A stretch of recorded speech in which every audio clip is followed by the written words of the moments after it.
देश के अलग अलग राज्यों में भगवान शिव के 12 ज्योतिर्लिंग स्थापित हैं, जिन्हें द्वादश ज्योतिर्लिंग के नाम से भी जाना जाता है। शिवलिंग को ही शिव जी का दूसरा रूप माना जाता है। शिव पुराण के अनुसार शिवलिंग पर मात्र जल चढ़ाने से भगवान शिव प्रसन्न होते हैं। आज की इस वीडियो में हम आपको इन्हीं 12 ज्योतिर्लिंगों के बारे में बताएंगे। लेकिन वीडियो शुरू करने से पहले अगर आपने हमारा YouTube चैनल संत वचन सब्सक्राइब नहीं किया है तो इसे तुरंत सब्सक्राइब करें और साथ ही बेल आइकन को दबाना ना भूलें। जिन 12 ज्योतिर्लिंग की हम बात कर रहे हैं, उनके दर्शन और पूजन मात्र से ही किसी भी व्यक्ति के जन्म जन्मांतर के सारे पाप खत्म हो जाते हैं। तो चलिए जानते हैं इन ज्योतिर्लिंगों के बारे में। सोमनाथ ज्योतिर्लिंग। सोमनाथ ज्योतिर्लिंग को भारत का ही नहीं बल्कि समस्त पृथ्वी का सबसे पहला ज्योतिर्लिंग माना जाता है, जो गुजरात के सोमनाथ मंदिर में है। शिव पुराण के मुताबिक जब चंद्रमा को दक्ष प्रजापति ने क्षय रोग होने का श्राप दिया था, तब चंद्रमा ने इसी स्थान पर तप किया और इस श्राप से मुक्ति पाई थी। ऐसा भी कहा जाता है कि यहाँ पर इस शिवलिंग की स्थापना खुद चंद्रदेव ने की थी। मल्लिकार्जुन ज्योतिर्लिंग। आंध्र प्रदेश में कृष्णा नदी के तट पर श्रीशैल नाम के पर्वत पर स्थित है मल्लिकार्जुन ज्योतिर्लिंग। इस मंदिर का महत्व भगवान शिव के कैलाश पर्वत के समान ही माना गया है। कई धार्मिक शास्त्र और पौराणिक कथाओं के अनुसार इस ज्योतिर्लिंग के दर्शन मात्र से ही व्यक्ति को उसके सभी पापों से मुक्ति मिल जाती है। महाकालेश्वर ज्योतिर्लिंग। मध्य प्रदेश की धार्मिक राजधानी कहे जाने वाले उज्जैन नगरी में ही महाकालेश्वर ज्योतिर्लिंग भी है। महाकालेश्वर ज्योतिर्लिंग की खास बात यह है कि ये दुनिया में एकमात्र ऐसा ज्योतिर्लिंग है जो दक्षिण मुखी है, जहाँ की जाने वाली भस्मारती संसार में प्रसिद्ध है।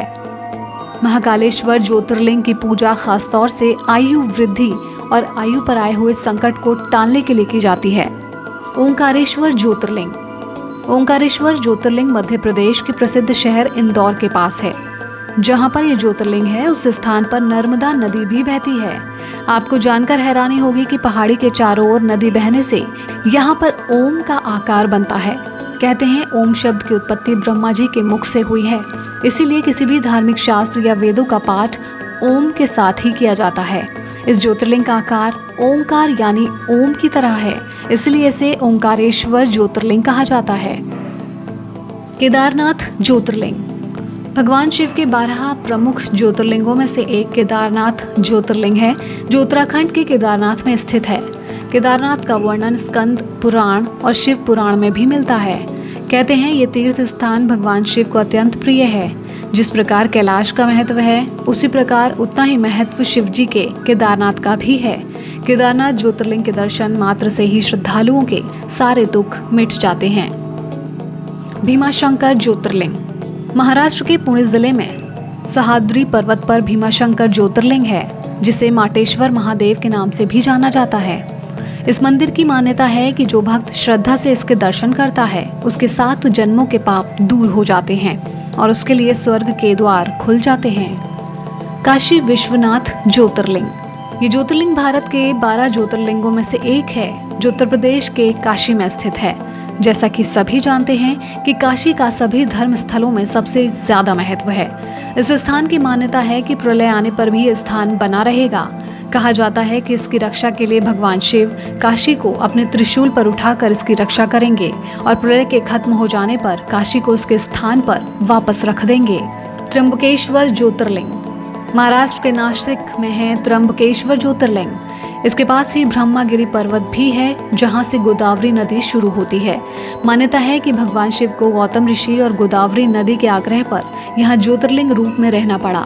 जैसा कि सभी जानते हैं, भगवान शिव को त्र्यंबकेश्वर के नाम से भी जाना जाता है और उसी नाम से इस ज्योतिर्लिंग का नाम भी त्र्यंबकेश्वर ज्योतिर्लिंग पड़ा। वैद्यनाथ ज्योतिर्लिंग। 12 ज्योतिर्लिंगों में से वैद्यनाथ शिवलिंग 9वें नंबर पर आता है, जो झारखंड प्रांत पूर्व में बिहार के संथाल परगना के दुमका में पड़ता है। भगवान श्री वैद्यनाथ ज्योतिर्लिंग का मंदिर जिस स्थान पर है उसे वैद्यनाथ धाम कहा जाता है। नागेश्वर ज्योतिर्लिंग। नागेश्वर का मतलब नागों के ईश्वर से है। भगवान शिव नागों के देवता हैं, इसलिए इस ज्योतिर्लिंग को नागेश्वर ज्योतिर्लिंग कहा जाता है। ये गुजरात के द्वारकापुरी से 17 मील की दूरी पर है। इस ज्योतिर्लिंग के बारे में कहा जाता है कि जो भी भक्त पूर्ण श्रद्धा और विश्वास के साथ यहाँ दर्शन के लिए आता है, उसकी सभी मनोकामनाएं पूरी हो जाती हैं। रामेश्वरम ज्योतिर्लिंग। रामेश्वरम ज्योतिर्लिंग तमिलनाडु में है, जो ज्योतिर्लिंग बाकी ज्योतिर्लिंगों में से सबसे अलग है, क्योंकि इसकी स्थापना स्वयं भगवान श्री राम ने की थी। भगवान राम के द्वारा स्थापित होने के कारण ही इस ज्योतिर्लिंग का नाम रामेश्वरम पड़ा है। आपकी जानकारी के लिए बता दें कि भगवान शिव के 12 ज्योतिर्लिंगों में से एक होने के साथ साथ ये स्थान हिंदू के 4 धामों में से एक है। धृषणेश्वर ज्योतिर्लिंग।